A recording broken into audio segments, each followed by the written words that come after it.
यहाँ के लोग बहुत बदतमीजी कर रहे हैं, हमें रहने नहीं दे रहे हैं। बहुत ज्यादा मेरे घर में घुस के मेरे कपड़े वपड़े सब फाड़ दिए। मेरे ताऊ बचाने के लिए आए थे तो उन्होंने उनको भी मारा था। मेरे साथ छेड़छाड़ की और आए दिन रास्ते में मिलते हैं, गाली गलौज करते हैं, छेड़छाड़ करते हैं मेरे साथ में। क्या यूपी में बेटियां सुरक्षित हैं? क्या यूपी में बेटियों को किसी से डर कर खौफ में जीने की जरूरत नहीं है?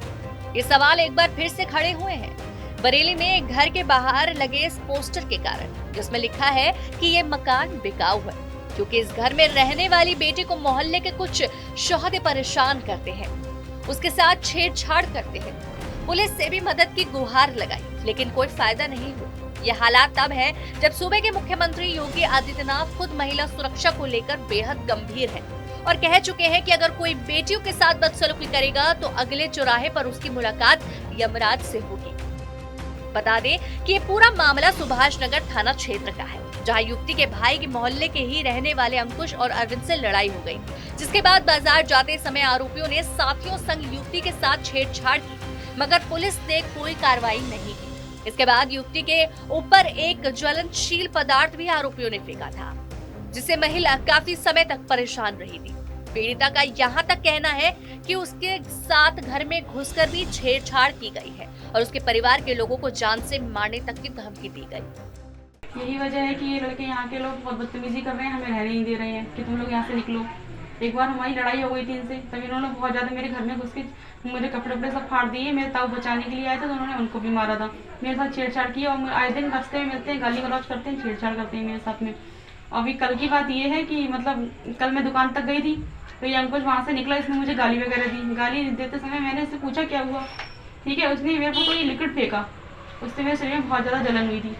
तभी मैं घर पे आई, अपने कपड़े वपड़े उतारे, मैंने चेक किया तो सब बहुत ज़्यादा जलन मच रही थी मेरे शरीर में। तो मैं नहाई आके मैं वहाँ पे रिपोर्ट लिखवाने गई थी, हमारी वहाँ पे कोई सुनवाई नहीं हुई वहाँ पे। तो आज हम SSP के पेश हुए, तब हमारा मुकदमा लिखा गया है और आए दिन हमें धमकियाँ देते हैं कि तुम जॉब जाती तुम्हें उठवा लेंगे, तुम्हारे चाचा ताऊ तुम्हारे पापा सबको तुम मारेंगे, ये है वो, बहुत ज़्यादा धमकियाँ देती है। तो क्या कोई दुश्मनी है पुरानी? एक बार हमारी लड़ाई हुई थी इनसे तो मेरे भाई ने वीडियो चाव कर दिया था, बस उसी बात से ये लोग रंजिश खा के बैठे हैं कि वीडियो चाव क्यों कर दिया।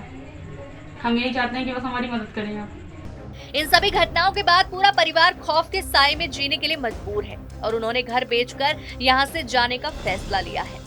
पीड़िता के पिता का कहना है कि कुछ दबंग लोगों ने पिछले 1 साल से उन्हें परेशान कर रखा है। उनकी बेटी को गंदी गंदी बातें कहते हैं और वो CM योगी से न्याय की गुहार लगा रहे हैं। हम किससे कहें, कौन से नेता के पास कहें, किसके पास जाएं? हमें केवल अगर कोई चाहिए तो हमारे माननीय मुख्यमंत्री जी से हमारा निवेदन है, प्रार्थना है कि मेरी बहन बेटियों की इज्जत जो है वो उसकी रक्षा कर रहे। हमें पुलिस नहीं जाए। हम बहुत निडर हैं, हमारे पास इतना पैसा नहीं है जो हम रोजाना लड़ेंगे, रोजाना करेंगे। मेहनत मजदूरी करने वाले आदमी हैं, ये प्राइवेट नौकरी करने वाले हैं। हम 3 भाई हैं, हम तीनों भाइयों में प्राइवेट नौकरी करने वाले हैं।